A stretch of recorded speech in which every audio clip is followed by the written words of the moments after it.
The garage on 14th Avenue had been open since 8 a.m., as it always was on Wednesdays. The old Craftsman radio near the workbench hummed out low-volume Johnny Cash, barely competing with the rhythmic squeak of socket wrenches and the scent of warm oil. Franklin Moore, age 70, knelt beside a battered lawnmower belonging to Mrs. Gleason, 2 houses down. The blade was rusted stiff, the belt dry-rotted, but Franklin's hands, though marked with age spots and swollen knuckles, moved with a familiar patience that came from decades of solving problems no one else wanted to touch. He wore the same uniform he always did, denim work shirt tucked into dark jeans, sleeves rolled to the elbows, and a faded ball cap from Peterson Air Force Base. No one in the neighborhood thought much of it. To them, Franklin was just the quiet man with a magical touch for broken things. They didn't know the full story, or maybe they had just forgotten. His wife Mary emerged from the house, holding a tray of oatmeal raisin cookies. "You still fighting that mower, Frank?" she called across the yard, squinting against the afternoon sun. "Just about got it," he replied without looking up. "If it doesn't give up, I'll bribe it with cookies." She chuckled softly. That was the rhythm of their life. Gentle, steady, ordinary. 45 years married. 17 homes in 6 countries. 3 wars. And now, retirement on a quiet cul-de-sac in Colorado Springs where the loudest sound on a weekday was the garbage truck's hydraulic arm. But today wouldn't end gently. It started with a sound that didn't belong. Tires screeching. A deep engine rumble. Franklin's head lifted, not in fear, but confusion. He wiped his hands on a red rag and stepped around the side of the garage just in time to see a black SUV mount the curb. Then another. Then a third. He blinked once. Military-grade SUVs. Windows tinted dark. No insignias. Then came the shout. "Police!" On the ground. Hands where we can see them. They spilled out like a flood. Black uniforms, tactical gear, rifles raised, helmets reflecting sunlight. Franklin's instincts, dulled by retirement but never erased, kicked in. He held his hands up high, slow and clear. He didn't speak, didn't argue. "Sir, down, down now," someone screamed. Franklin began lowering himself to the pavement, knees protesting, when something in the chaos shifted. Mary. She had stepped forward, the tray still in her hands, bewilderment written across her face. "Frank," she called, voice tight with fear. 3 rifles turned. "No, don't," Franklin tried to yell. "Ma'am, drop the object. Drop it now. It's cookies. What's going?" The taser fired before she could finish. 2 metal prongs struck her sweater. The tray crashed. The cookies scattered. Her body jerked unnaturally, then folded backward. The sound of her fall was worse than the shot itself. Something in Franklin's heart cracked, but he didn't move. He didn't roar, didn't struggle. He kept still as 2 knees pinned his spine and plastic cuffs bit into his wrists. Blood from Mary's scraped cheek pooled against the concrete like an accusation. "Suspect subdued." A voice crackled over the radio. "A suspect?" Franklin exhaled slowly, gaze fixed on the officer who appeared to be in command. A man in his early 40s, clean-shaven, jaw tight beneath his helmet. Franklin looked him dead in the eye and spoke, quiet and unblinking. "Check your target and call Colonel Briggs." The commander blinked. "What?" Franklin repeated it. Slower, clearer. "Check your target and call Colonel Briggs." There was a long beat of stillness. Radios continued to hum. Officers still moved, but something had changed. The name, and the way Franklin said it, rattled something deep in the commander's bones. "Sir," one of the younger agents muttered to his superior. "He said Briggs. You think he means?" "Shut up," the commander snapped, then turned to another. "Verify the address. Now." Franklin didn't say another word. His eyes drifted to Mary, who now stirred faintly. He wanted to crawl to her, hold her hand, check her pulse. But he waited. 1 minute passed, then another. Finally, a voice from the rear shouted, "Wrong house. Morales is on 14th Street. This is 14th Avenue." The silence that followed felt like a bomb had gone off in reverse, pulling all the air out of the neighborhood. "Uncuff him. Now," the commander barked. Franklin's wrists were released. He didn't rub them. Didn't stand yet. He crawled to Mary instead. Her eyelids fluttered as he touched her wrist. "I'm here," he whispered, his voice cracking for the first time. Someone from the tactical team ran to retrieve the medical kit. Another stared down at his own boots, shame creeping up the back of his neck. Franklin helped Mary sit up, resting her against his lap as the medic checked her vitals. He didn't ask for explanations. Didn't need to. He just whispered into her hair, "You're okay. You're safe. I've got you." The commander approached, helmet now off. "Sir, I don't know what to say. We had intel. A warrant." Franklin looked up, his tone calm, but stripped of tolerance. "You had adrenaline, and you had impatience. And now, you have a woman who is carrying cookies to a child on the ground with taser barbs at her back." The commander winced. "We'll file a full report. Internal. Save it," Franklin said, rising with Mary in his arms. "We don't need a report. We need accountability." He paused on the steps, then turned, voice low and direct. "And you need to finish that call to Colonel Briggs. He's expecting you now." He disappeared into his home. That evening, long after the SUVs had vanished and the medics had gone, neighbors began to trickle in. One brought tea. Another carried a single rose. Someone from the end of the block simply knocked, then handed over a plate of warm cornbread with trembling fingers. Franklin didn't speak much. He sat beside Mary, her head resting on his shoulder, and stared out the window as dusk fell across 14th Avenue. He wasn't angry. Not yet. He was still listening to the echo of that tray hitting the pavement, to the thud of Mary's body, to the silence that had swallowed the moment before it all shattered. He had survived war zones. He had evaded bombs. He had carried bleeding comrades through gunfire. But today, he had been taken down because his house shared a number with someone else's crime. Because to someone with too much power and too little time, he was just an old man with grease on his hands and a last name that sounded close enough. The silence after Franklin Moore spoke those 5 words, "Check your target. Call Colonel Briggs," wasn't immediate. It took a beat, maybe 2, but then it spread like a fracture in glass. The SWAT commander, a sharp-featured man named Pike, froze mid-bark. His hand, which had been gesturing toward Franklin's garage as if it were a war zone, lowered by a few inches. Behind him, one of the younger officers, a redhead barely old enough to rent a car, blinked twice and glanced at the address scribbled in Sharpie on his forearm. "Sir," the redhead muttered, nudging the team tech. "Pull up that address again." Franklin remained on his knees, wrists zip-tied, eyes unblinking beneath bushy silver brows. Across the driveway, Mary whimpered as her eyes streamed, her hands still trembling from the burst of pepper spray. One of the SWAT members shifted uncomfortably. "Target name, Frank Morales." The tech murmured into a headset. 1408 East 14th Street. Pike's head snapped toward him. "Say that again." "Street, sir. Not avenue.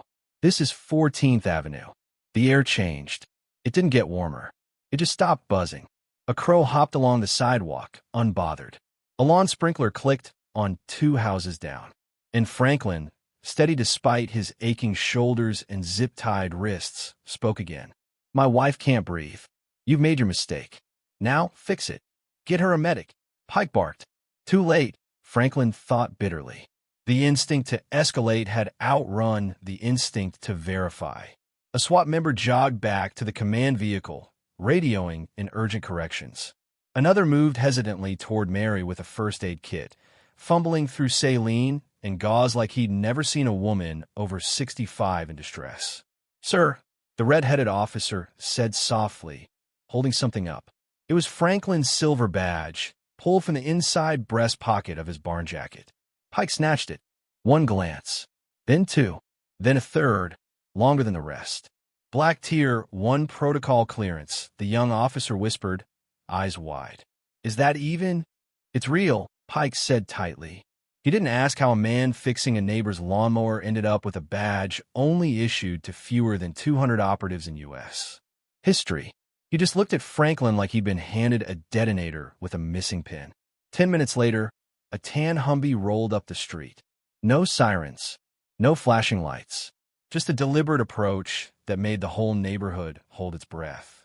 When the door opened, a man in fatigues stepped out, tall, trim, gray at the temples. His boots barely made a sound on the pavement. Colonel Briggs. He walked past the last SWAT truck without slowing, past the apologetic medic tending to Mary, and stopped in front of Franklin. He didn't speak right away. He didn't have to. Pike stepped forward with all the stiffness of a man about to be court-martialed. "Sir, I can expla." "You restrained the man who taught me restraint," Briggs said, his voice like gravel wrapped in steel. He didn't raise it. He didn't need to. The entire street seemed to shrink around the words. Briggs crouched beside Franklin, reaching for a pocket knife. Without ceremony, he clipped the plastic zip ties and took Franklin's wrist gently. "Are you injured?" he asked quietly. "I've been worse," Franklin said, "but my pride's a little scraped." Briggs's face softened for the first time. "Let's get you upright." As Franklin stood, the neighborhood watched in stunned silence. From behind the curtain of a house across the street, a child's hand waved slowly. From another, an elderly man in a bathrobe stepped onto his porch and placed his hand over his heart. Pike opened his mouth again, trying to recover some sliver of authority. "We were executing a federal warrant, sir, for a target 3 blocks east, different surname, different zip code, and 5 inches shorter than the man you zip-tied," Briggs said without turning. He looked back to the redhead. "Name, son?" "Cadet First Class Miller, sir." "You're still in training?" "Yes, sir. Remember this. You don't lead with the weapon.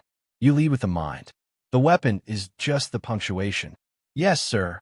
Briggs turned to the officer who had sprayed Mary, now standing pale and drenched in sweat. "You," he said. The young man didn't move. Briggs pointed at his gear. "Badge, vest, sidearm. Leave them here." "You're relieved." The officer hesitated for just a second, then began removing his equipment and shaking hands. "Colonel, with all due respect," Pike started. "That woman is 66 years old and weighs 110 pounds soaking wet," Briggs said. "Your officer hit her with a high-voltage charge before verifying his target. He escalated non-threat because he was scared of a grocery bag." A ripple passed through the assembled men. One of them, a Latino officer with crow's feet at his eyes, exhaled sharply, like a burden had been quietly dropped. Franklin stepped over to Mary, who now sat upright on the porch swing. Her cheeks still streaked with tears, but her breathing steadier. He knelt before her. "I'm sorry," he whispered. "I couldn't stop them fast enough." She cupped his cheek. "You didn't need to. You stopped them exactly when it mattered." Briggs walked over and extended a small handkerchief. Franklin accepted it, dabbing gently at her eyes. It was the same cloth he'd once used to wipe down rifle scopes in Afghanistan. Today, it cleaned pepper spray from a woman who had never raised a weapon in her life. By now, more neighbors had come out. Some filmed. Some wept. One older woman, in a wheelchair pushed by her daughter, saluted without words. Colonel Briggs stepped up onto the porch. He looked at the crowd, then back at the team, still standing like guilty statues along the edge of the yard. He raised his voice once, and only once. "Protocol exists to protect order," he said. "But order without wisdom is tyranny." He paused, letting the weight of the words settle. "This man taught me how to assess danger, how to breathe before pulling a trigger, how to wait before forcing a door. You didn't just detain the wrong person today. You violated the principles he helped build." He turned to Franklin. "I owe you more than an apology." Franklin shook his head. "Just take them back to school. All of them. Before someone gets killed." 30 minutes later, the street was quiet again. The SWAT team had cleared out. The young officer who sprayed Mary was escorted away in a cruiser, not in cuffs, but with the heavy realization that the consequences had only just begun. Franklin stood at the end of the driveway, wiping oil from his hands as if to reset the day. Briggs stood beside him, arms folded. "You never stop training people," Briggs said. Franklin chuckled softly. "Turns out old habits don't rust." Briggs took a long breath, then placed a firm hand on Franklin's shoulder. "Let me fix this." "You already did," Franklin replied, with silence. Briggs nodded once. "I'll be in touch." Then, with the same poise he'd walked in, Colonel Briggs stepped back into the vehicle and left. No sirens, no spectacle. Just dignity restored. From behind her screen door, Mary watched as the sun slipped behind the Rockies, casting long gold shadows across the porch. Franklin returned to her side, eased into the swing, and pulled her hand into his lap. For a moment, neither spoke. Then Mary, voice still hoarse, whispered, "Do you think they'll remember?" Franklin looked out over the quiet street. Maybe not all of them, but the right ones will. And in that soft fall evening, the swing creaked back and forth with a rhythm older than regret, older than anger, and just strong enough to carry hope. Franklin Moore's garage was quiet the following Monday. The same oil-stained floor, the same weathered workbench cluttered with tools and parts in familiar disorder. Outside, the sun filtered through pine trees, casting shifting shadows over the scorched section of lawn where armored boots had trampled 3 days earlier. But inside the garage, the silence was not from stillness. It was waiting. Mary sat on the porch wrapped in a navy blue shawl. The swelling around her eyes had subsided some, though her breathing still rasped slightly when the wind shifted. She refused painkillers. "Makes my mind foggy," she had told the paramedic. "He needs me sharp. Always has." Franklin stood by the workbench, wiping a rusted wrench clean with a faded cloth. The same cloth he had used to clean rifle optics in Kandahar. The same one he'd pressed gently against Mary's cheeks the moment her coughing eased enough to sit up. In Franklin's world, cloths didn't just clean, they remembered. At exactly 8 a.m., a car pulled into the driveway. Civilian. Late model Toyota. No markings. The engine died before the young man behind the wheel even opened the door. He sat there for several seconds, breathing deeply like a diver about to plunge into ice. Then he stepped out. Officer Kyle Renner, 26, shaved head, hands shoved into his pockets as if they might disappear there. No badge, no vest, just jeans, sneakers, and the weight of shame stitched into every step. Franklin didn't move, didn't speak, just looked. Kyle approached slowly. "Sir." Franklin held up a single hand, not in dismissal, but in invitation. He gestured toward the partially collapsed awning still drooping over the side of the garage, its frame bent where a SWAT shield had struck it. "I need to rebuild that." "Grab the ladder." Kyle blinked. "Sir." Franklin walked toward the bench, picked up a socket wrench, and turned back. "You break it, you fix it. Lesson 1. Kyle swallowed hard, nodded, and moved toward the ladder like a man headed for the gallows. The aluminum frame clanged against the side of the house as he positioned it. Franklin handed him the tool bag. "You ever hang a bracket in a crosswind, upside down, with live fire behind you?" "No, sir." "Then you can probably manage this." It wasn't sarcasm. It was challenge. Quiet, pointed, fatherly in a way that made Kyle flinch more than if Franklin had yelled. For the next 2 hours, they worked in silence. Screws, brackets, bolts, levels. Franklin didn't ask about training. Didn't ask about the raid. Kyle didn't offer excuses. Every mistake was corrected not with reprimands, but with instruction, efficient, clear, and steady. As the final brace clicked into place, Kyle wiped sweat from his brow. "I didn't know who you were," he said finally. Franklin looked at him for a long moment. "That's the problem," he said. "You didn't care." Kyle's face burned. "I joined the force to protect people," he said. "I thought I was doing the job." Franklin stepped off the ladder and handed Kyle a thermos from the workbench. "Drink, then come inside. She wants to see you." Kyle's eyes widened. "She after what I did?" "She asked me to invite you." Inside the house, Mary sat upright in her armchair, her breathing steadier now, eyes calm. When Kyle entered, he froze.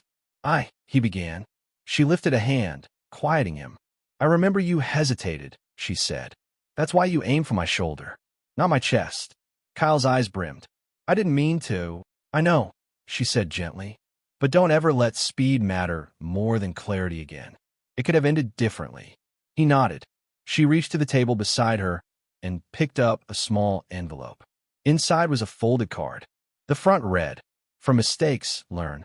Inside, written in simple cursive, "The next time you draw your weapon, ask yourself what you're protecting and from whom." Kyle took it with trembling hands. That night, Kyle submitted a transfer request to community service. The following week, he began volunteering at the local VA clinic. Transport, paperwork, stair repairs. He took every job that brought him closer to the veterans he once failed to see. Meanwhile, Franklin continued as before. On Tuesdays, he returned to the high school auto shop. The kids had heard, of course. Everyone had, but none of them mentioned it. They didn't need to. They stood straighter when he entered, took notes more carefully. When he spoke, no one looked at their phones. 2 weeks later, the chief of police called a press conference. With solemnity and without spin, he stood before local and national press and introduced the 5 words protocol. A new directive for every officer in the city. Verify address, identify civilians, de-escalate with verbal clarity, and above all, recognize humanity before asserting authority. Behind the podium hung a photo. Franklin standing beside Mary, both holding cups of coffee on their porch. Not smiling, but solid. Present. Unshaken. The initiative spread. Within a month, departments in 4 other states requested access to the program. Not because it was mandated, but because the video of Mary Moore coughing through pepper spray while her husband stood zip-tied with engine grease on his hands had touched a nerve across the country. Franklin never posted about it, never commented, never asked for restitution.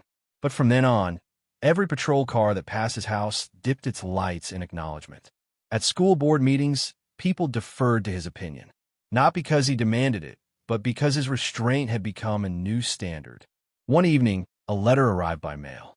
No return address. Inside was a handwritten note on military-grade cardstock. The quietest teacher I've ever had. The hardest lesson I ever learned. Thank you for not breaking me. K.R. Franklin folded the letter carefully, slipped it into his shirt pocket, and returned to the garage. There was an old snowblower with a seized gear housing that needed his attention. And that's how he continued. Quiet. Deliberate. No vengeance. No fame. Just a man who rebuilt what others broke and reminded everyone around him that leadership wasn't in a badge or a gun, but in the way a hand extended a wrench instead of a fist. Autumn arrived without apology. The maples in Veterans Park had begun their slow, dignified surrender to the wind, leaves turning the color of rusted metals and weathered flags. The kind of fall Franklin Moore used to love most. The kind, he said, reminded him of men who served quietly and left quietly, but whose stories, like the leaves, deserved to land gently, noticed, not forgotten. 3 months had passed since Franklin's last shift at the mechanic shed behind the high school. 3 months since he had walked home with a final nod to the kids, who never called him sir, but somehow always stood a little straighter when he entered. Since the night he collapsed on the porch he built with his own hands. The same night Mary found him slumped against the swing, his chest finally betraying a heart that had held too much, too long. The town barely blinked at first. Just another quiet death, another vet fading into memory without ceremony. But Mary didn't let the silence settle. She kept the porch light on every night, just as Franklin had when the neighborhood kids would stumble home past curfew and pretend not to notice. She placed his work boots on the steps, not for mourning, for memory. And then something shifted. It started with the smallest of gestures. A boy from the repair class, Evan Thompson, walked into the mayor's office with a folder of letters. One was written in pencil on greasy graph paper. Another was typed in all caps by a girl who barely spoke in class, but once sat next to Franklin for an hour, just watching him rebuild a carburetor. She later told her guidance counselor it was the first time an adult didn't look away from her birthmark. Each letter told a version of the same story, about a man who taught without teaching, who fixed more than just engines, and who never once asked for thanks. And that was enough. On a crisp Saturday morning in late October, the town held its breath. The ceremony was modest. Franklin would have hated anything grand. But under the golden canopy of maple trees at Veterans Park, folding chairs were set in a crescent facing an odd shape beneath a canvas tarp. No stage, no podium, just a semicircle of people who looked like they hadn't seen one another in years. Some wore uniforms that had long since lost their stiffness. Others came in worn denim and wool coats, hands trembling not from age, but from things they never spoke of. At the center stood Mary, No black veil. No pretense. Just her church dress and Franklin's dog tags around her neck. The chains slightly rusted, like everything else he had passed down. When the tarp was pulled back, the bench gleamed in bronze and sorrow. Its backrest curved gently, as if built to lean into the weight of things left unsaid. Carved into the metal in fine lettering, as if someone had whispered each word. In honor of Franklin Moore, quiet strength, unseen for too long. There was no applause, only silence. And in that silence, the kind that feels like prayer, a teenager stepped forward. Evan, hair combed too carefully, shirt ironed with trembling hands. He unfolded a piece of paper, but didn't read right away. He looked at Mary, then down at the bench. Then he began. He didn't like speeches. He liked torque wrenches and WD-40 and black coffee that could melt paint. But Mr. Moore taught me something without ever saying it out loud. He taught me that the strongest tools aren't made of steel. They're made of patience and second chances. He didn't fix people, but he made us feel worth fixing. His voice cracked on that last line, and he didn't try to hide it. A murmur passed through the crowd, the sound of restrained sobs and boots shifting on frosted grass. Mary didn't speak for a while. When she finally did, it was only one sentence. But it was a sentence the town would remember. We didn't ask to be noticed, but thank you for finally looking. And then it happened, something quiet but louder than applause. A row of veterans stood from their seats.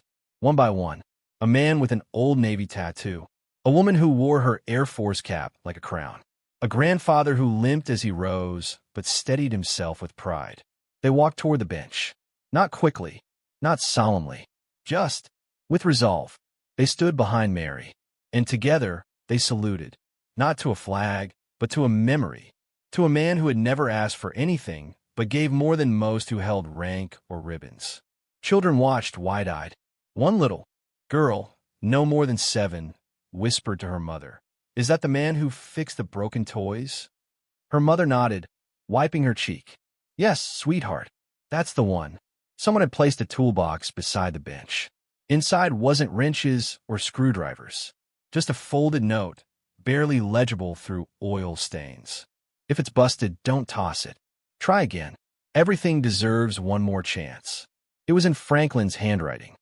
The ceremony dissolved the way mornings do, slowly, in soft light and long shadows.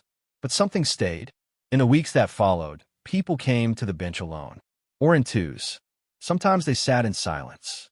Sometimes they traced the letters with their fingers. Teachers brought students there after tough days. Couples sat there holding hands they had almost let go. A man once left a military ribbon tied to the backrest with a note. "You helped me come home and stay home." Even the mayor came one night, long after sunset.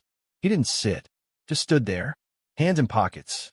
And when he left, he placed his bronze campaign pin on the armrest. No note, just a gesture. Mary never missed a Sunday at the bench. She always brought a thermos of black coffee and poured 2 cups. One for her, one for the space beside her. She never talked to it, just listened, because sometimes love doesn't need to be loud. It just needs somewhere to rest. The brass on the bench had started to dull, just slightly, under the touch of October wind and November's early rain.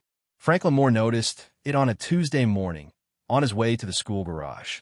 He brushed his fingers over the engraved letters and gave the bronze a soft, dry wipe with the sleeve of his old work coat.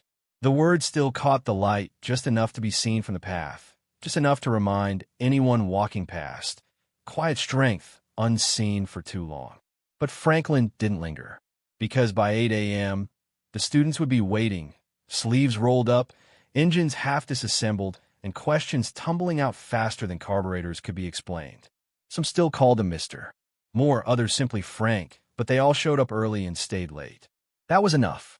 He no longer fit into uniforms. The medals were tucked in a drawer somewhere, alongside a pocket knife from Kandahar and a photo too faded to name. But Franklin had traded battlefield noise for socket wrenches and busted lawnmowers, and somehow it made more sense. He taught not through diagrams, but through stories he never claimed were stories. "This is a throttle cable," he'd say, holding it between two fingers like something fragile. It sticks sometimes, gets stiff in the cold. You gotta ease it loose, not yank it. Same with people. Or tapping a rusted spark plug. Looks busted, right? But sometimes what's burned out just needs cleaning. Second chances matter. The kids never asked what unit he served in. They didn't care what rank he held.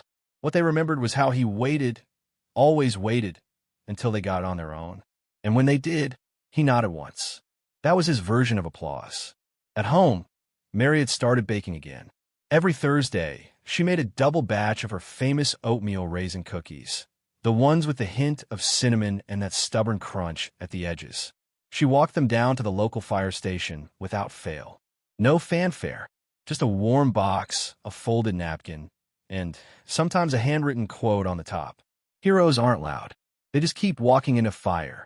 The firemen didn't ask questions, but they always made room at the table and poured her coffee as if she'd been one of them.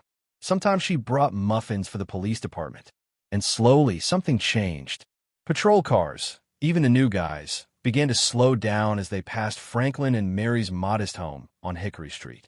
Not in surveillance. In respect. One young officer, no older than 25, started waving first. Another would stop just to tighten the gate hinges Franklin had never gotten around to fixing. Once a month, without warning, an unmarked black SUV would pull up after sunset.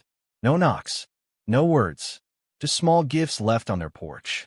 A challenge coin from a forgotten branch. A bottle of bourbon with a note, still watching your six. A photo, grainy and sun-bleached, of a group of men in a desert somewhere, with one circled in red. Franklin never said if it was him. He just ran his thumb along the paper and tucked it inside his toolbox. At the VFW hall, Franklin was something of a ghost and anchor at once. He sat in the back corner most nights, not because he wanted to be alone, but because the ones who really needed to talk always found their way there eventually. It was during one of those quiet nights, with pool balls clacking in the distance and country music humming low from a jukebox, that the reporter found him. She was young, too polished, too rehearsed. "Mr. Moore," she began, sliding into the booth across from him, recorder already on. "People want to know why you didn't retaliate that night. When they cornered you at the town hall, when they mocked your silence. Why didn't you defend yourself? Why only 5 words? Franklin didn't flinch. He reached for his coffee, lukewarm now, took a sip, and looked her straight in the eye. "Because 5 words were louder than fear," he said quietly. The reporter blinked, unsure if that was the full answer. Franklin leaned forward just slightly, voice like gravel, but steady. Standing your ground doesn't always mean raising your fists. Sometimes it means keeping your hand steady when others throw theirs. Sometimes it means fixing a boy's engine instead of asking who his father was. Sometimes it just means showing up. Again and again. He let the silence settle, then added, with a faint smile, "Besides, headlines fade, but hands remember." The reporter turned off the recorder. She didn't print the story. But months later, a column appeared in the back page of the local paper, and signed, "There are men in this world who do not ask to be remembered.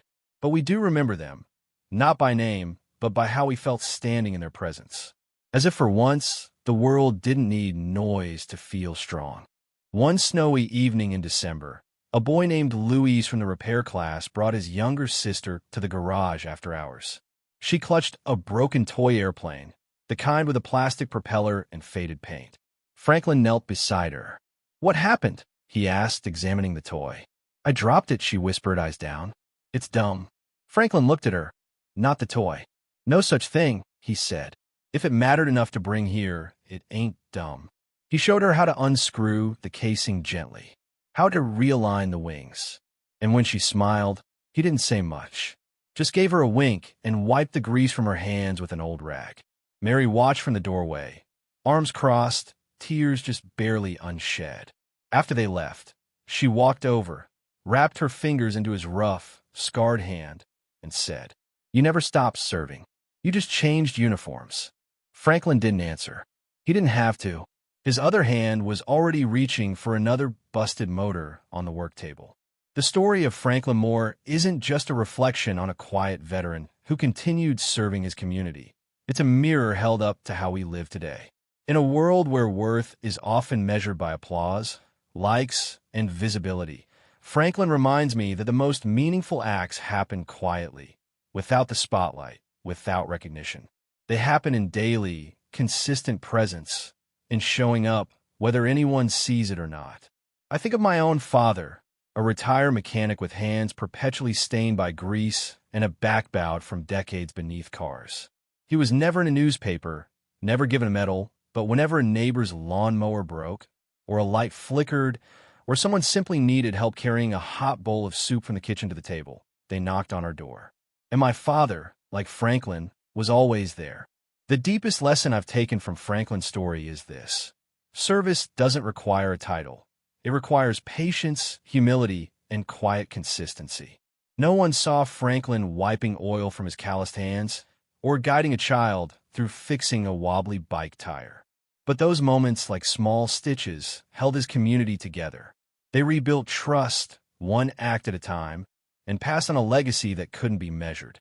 In my current work, as a high school teacher in a small town, I often wonder if what I do really matters. Long days with students who are lost, nights spent grading papers no one will see, or words of encouragement that go unacknowledged. But then I think of Franklin. He didn't need recognition to keep teaching or praise to keep helping.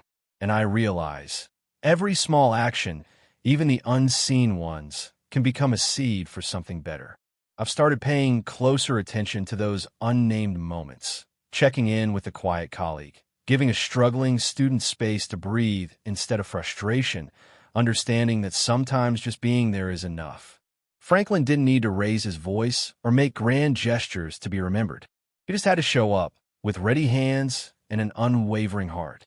And maybe that's how I want to live too. No headlines, just hands,